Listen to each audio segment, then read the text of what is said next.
The officer's hand was resting on the gas tank like he already owned it. "Sir, I'm going to need you to step back from the motorcycle." Walt Ferris didn't step back. 74 years old, flannel shirt tucked into work pants that had seen 40 years of grease, and he stood there with his jaw set like a man who'd been told to move before and hadn't liked it the first time either. "I didn't steal that motorcycle." Officer Dean Corso didn't look up from the VIN plate he was photographing. "That's what they all say, sir." A small crowd had gathered outside Millhaven Cycle and Repair, the lunch hour regulars from the diner across the street, a woman with a stroller who'd stopped mid-stride, two teenagers who already had their phones up and recording. Somebody's engine idled somewhere down the block, low and patient, like it was listening too. Walt's hands were shaking, not from fear. He'd tell you that later and mean it.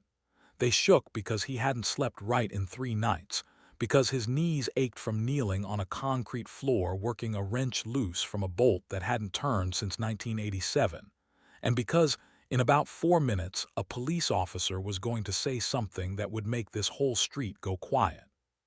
"Sir, this bike's registration doesn't come back to you.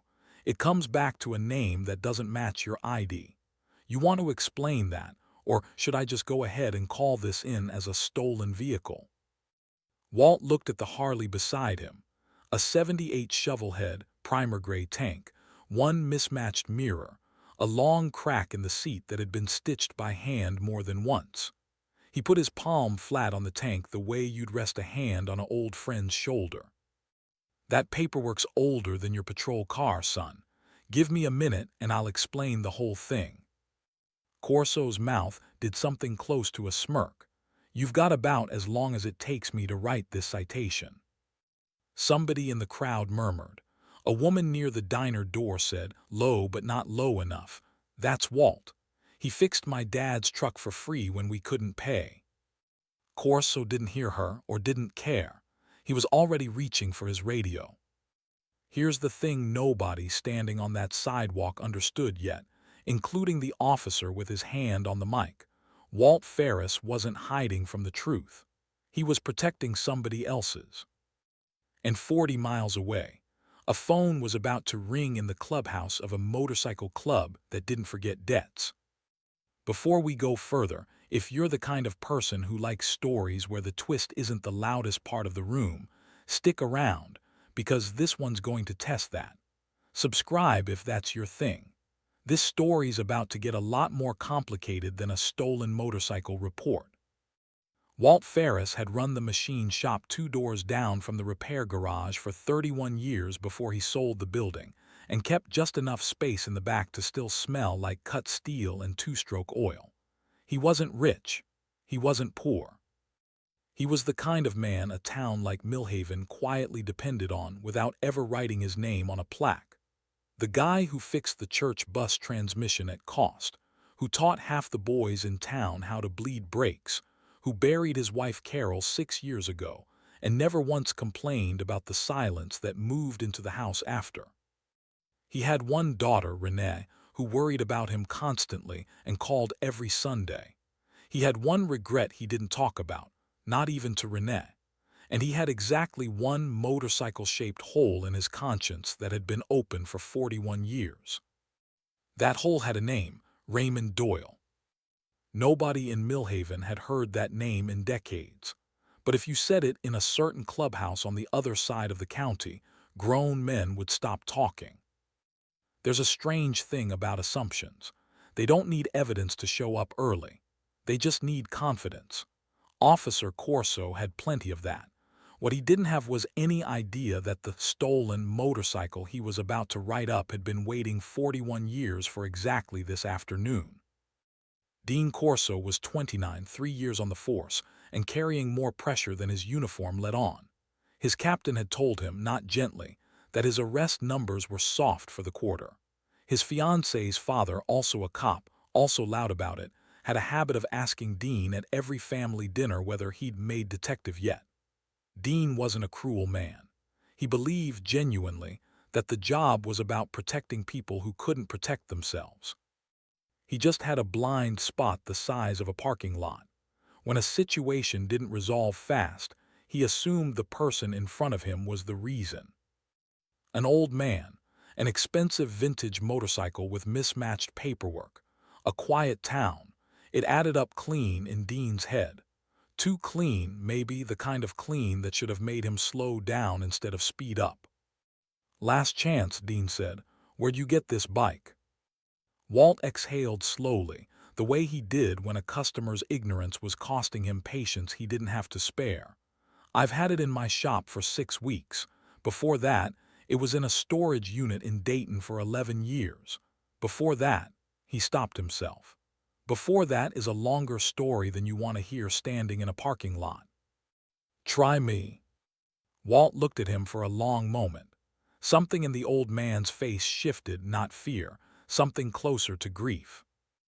"Before that, it belonged to a boy who saved his own life on a night I still think about more than I think about most of mine." Dean blinked. Whatever he'd expected, it wasn't that. Dean keyed his radio to run the plate a second time, hopping for a different answer. He got the same one, registered to a Raymond E. Doyle, address on file expired since 1994, vehicle flagged with a hold, do not process without contacting registered parties estate. That last part made Dean's stomach do something uncomfortable. Estate. That word meant somebody was dead. "Sir," Dean said, quieter now, "I need you to sit tight. I'm going to make a call." Walt nodded once. He wasn't going anywhere. He'd been waiting on this conversation for 6 weeks, maybe 41 years, and a few more minutes wasn't going to break him. Down the street, past the hardware store and the shuttered movie theater, a cell phone buzzed in the pocket of a woman named Denise Alvarez, who ran the front counter at a diesel shop and happened to be married to a man everyone in 3 counties called Preacher's Boy. She read the text once, read it again, then she called her husband. "You need to go back to 1985 to understand any of this." Walt was 33 that year, newly running his own shop, 6 months married to Carol, still young enough to believe hard work solved everything. Late one November night, a knock came at the shop's back door, the kind of knock that isn't asking, it's begging. A kid stood there, 17, maybe 18, blood on his jacket that wasn't his. A busted-up shovel head leaking oil onto the gravel behind him, front forks bent from laying it down hard on the county road. He was shaking worse than the bike. "Please," the kid said. "I can't go to a hospital, I can't go to the cops. I don't know what I need." Walt could have called the police right then. Any reasonable man would have. Instead, he looked at the kid's split lip, the way his eyes kept cutting toward the road like something was still coming for him, and he made a decision that would follow him for the rest of his life. "Get inside," Walt said. "Bike stays in the bay. Nobody's coming through that door tonight." He never asked the boys' full story. He gathered, over the next 2 days the kid slept in the shop's back office, that there'd been a debt owed to people who didn't accept late payments kindly, and that the kid, Ray, had made a choice to run rather than pay it a way he couldn't live with. Walt fixed the forks, fed him, gave him $40, all the cash in the register, and never told a soul. Ray left on the 3rd morning. He shook Walt's hand at the door and said 6 words Walt never forgot. "I owe you something I can't pay." Walt told him there was nothing to pay. Ray disagreed and drove off into a life Walt never expected to hear about again. At this point, that motorcycle had more secrets in it than most families keep buried at Thanksgiving. And the thing about secrets that involve motorcycles is they don't stay quiet forever. They just wait for someone to turn the key. Here's what Walt didn't know until 6 weeks ago. Ray Doyle didn't disappear into an ordinary life. He disappeared into a life built entirely around never owing anyone anything again, and never letting anyone else feel as alone as he had that night on Walt's gravel.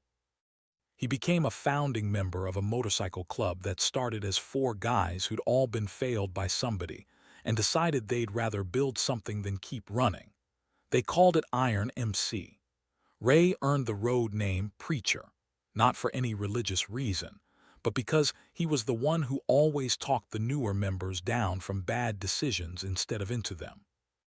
Ray kept that shovelhead his whole life, restored it twice, rode it in every club memorial run for 38 years, and 6 weeks before Walt found himself standing in a parking lot being accused of grand theft, Ray Doyle died of a heart attack in his sleep at 61 years old. His will contained one instruction nobody in the club understood at first. The motorcycle was to be delivered, at the club's expense, to a machinist in Millhaven named Walt Ferris, the only man who ever fixed something of mine and asked for nothing back. Tell him the debt's finally getting paid. The club didn't know why. They just knew Ray never asked for anything without a reason, and this was his last one.